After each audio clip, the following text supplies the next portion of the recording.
Kia ora. 5 simple facts about Christmas. Fact 1. There are no facts about Christmas. It's all myth and imagination. Except that Jesus was born somewhere, at some time, probably Nazareth, probably around 4 BCE. Mother, probably Mary. Fact 2. Myth and imagination are more potent than facts. They convey meaning and hope, and they compel us into action. Fact 3. Given that Christmas is about myth and imagination, the ongoing relevance of Christmas is up to us. We make Christmas happen, or not. Fact 4. There are 2 Christmas stories in the Bible. Scholars call them infancy narratives. One in Matthew and one in the book of Luke.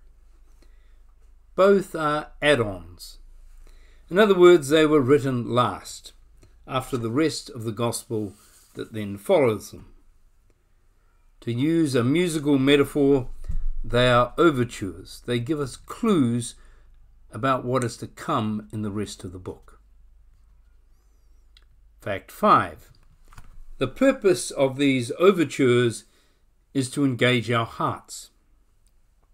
The purpose is to evoke in us feelings of wonder, rage, curiosity, compassion, and generosity. Acted upon, directed aright, and in cooperation with others, these feelings can change the world. And that's the purpose of Christmas. You and I can light up our world and make it change for the better. But as I said, whether Christmas comes true or not is not up to the Bible or Jesus or Santa. It's actually up to you and me. So mindful of these simple facts, let me introduce you firstly to Matthew's characters.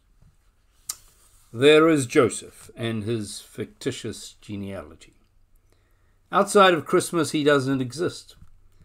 His name is likely a reference to the 12th son of the patriarch Jacob, and is included due to Jesus as the new Moses rhythm that runs through Matthew's Gospel. Joseph acts as a literary device. His presence legitimizes what would otherwise be an illegitimate birth. He adopts Jesus into his hereditary line. Mythically, Joseph exemplifies 2 strands in the somewhat thought world of fathering. First, he wants to do the right thing, but he's not sure what it is. He needs a nudge from a wise friend, also known as an angel. Secondly, he's secondary. He's not the main act. It's a mother and baby show. Joseph does get with the right thing program, abstaining from you-know-what before the birth, fleeing with his new family, and a donkey gets thrown in the mythology, to Egypt and then back again. He did, though, need an angel to instruct him in all this. After they land up in Nazareth, we never hear about Joseph again. When you think about it, the Joseph myth does not serve male spirituality well. The joys and responsibilities of being a partner with Mary in miraculously creating, giving birth to, and then later shaping a new life are not there in the text. Like a man shut out of the delivery suite when his child is being born, Joseph is a bit distant from it all. Secondly, in Matthew's Gospel, there are angels. Unlike in Luke, Matthew's angels don't have names. Given that the word angel means literally messenger, they could be anyone. They could be a rough sleeper, or an abandoned child, or a witch. They are people who spoke counterintuitive truth to Joseph, and to whom he listened. I think of them as Joe's good friends. Maybe they are simply his dream subconsciousness having discussion with his wide-awake self. Thirdly, in Matthew's Gospel, there is a fictitious Herod. Boo hiss. He starred more on the Pharaoh from the Moses tradition. This Herod is pretty stupid. The Zoroastrians turn up following the star, looking for the new luminary, and Herod trusts them to come back and report their findings. Yeah, right. The story lacks a little inner cohesion at this point. The point, of course, is that non-Jews seek out the baby Jesus and pay him homage. Jesus, as the rest of Matthew's Gospel will tell us, is not just good news for one race, class, or faith. Jesus, though a devout Jew, was a boundary breaker. The Zoroastrians, also known as Magi, have been the subject of many a Christmas card. They are presumed to be men, presumed to be a threesome, and presumed to be kings. They also presumed to have converted to Christianity. Well, the biblical text makes no presumptions about any of that. The presents. Genesis of the whole consumerism at Christmas industry. Gold, frankincense, and myrrh, symbols of royalty, worship, and death. How the symbols fit together will take the rest of the Gospel to explain. Note, though, that when together they are a somewhat uncomfortable fit. So that's Matthew's cast. Joseph, the angelic friends, bunch of Zoroastrians, and an intellectually challenged and killer king. Mary, she's in the background. It's all about the blokes. And the blokes' lessons are these. Firstly, trust your counterintuitive angels. Secondly, be kind, non-judgmental, and look after women and kids. Thirdly, be generous to weirdos, religious or otherwise. They may be on your side. And lastly, don't trust kings. And then there's Luke's fictitious account of Jesus' origins. It's highly unlikely that Matthew and Luke compared notes. Their overtures, like their Gospels, are trying to say different things. They are singing different types of songs. In Luke we begin not with baby Jesus, but with baby John the Baptizer. A few of Jesus' followers used to follow wacky old terrorist John, do the locust and wild honey thing, and predict the demise of the powerful. Luke fabricates that Jesus and John are not in competition, but cousins. And John is not the superstar, but the support act. Anything miraculous about John, Jesus can do one better. My guess is the authentic Jesus would have cringed at all this. Jesus was a mentor, a disciple of John's, until he went his own way. Then there is Mary. She's the one whom the angel Gabriel visits. She's the one who embraces the difficult and potentially disastrous reality of an illegitimate pregnancy and bearing an illegitimate son. She is the one who has faith, and it's on her lips that Luke places the song we know as the Magnificat. Now, the Magnificat is a piece of work. Scholars think it's from the earliest strata of the Jesus movement. It's stroppy. It's unsettling. It's promoting the losers and ditching the winners. Given that the emperor and the empire are the winners I'm talking about, this little choral work is enough to get you killed. So Mary isn't just a womb in which the miracle of God grows. She isn't just a compliant handmaiden of a controlling deity. She's a revolutionary.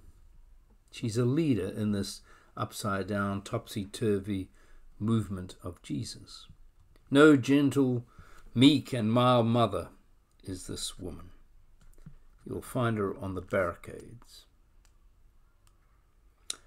Then there are the choristers, those angels on the hillside, serenading the shepherds. Political misfits, all of them, singing the titles of the emperor, bringer of good news, saviour, Lord, and bestowing these titles on an illegitimate peasant baby. Luckily, they could skedaddle back to heaven afterwards. And lastly, the shepherds, probably in an attempt to make a linkage with old King David, whose humble origins supposedly included shepherding. And look what happened to him. Greatest king Israel ever had. Just you wait, this kid in the barn is going to be great. Well, for the David lovers, Jesus was a great disappointment.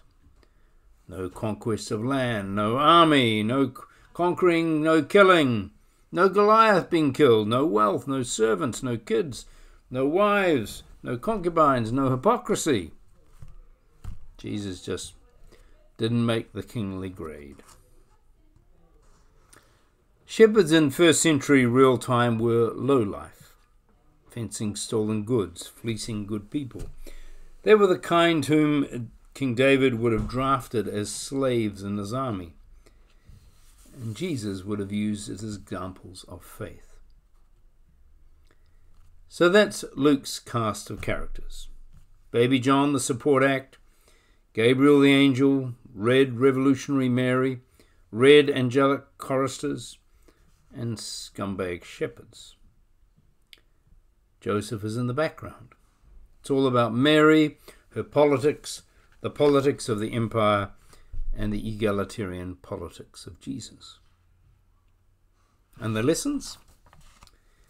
Firstly, be suspicious of those who think John and Jesus sang from the same song sheet, or that Jesus and King David had anything in common.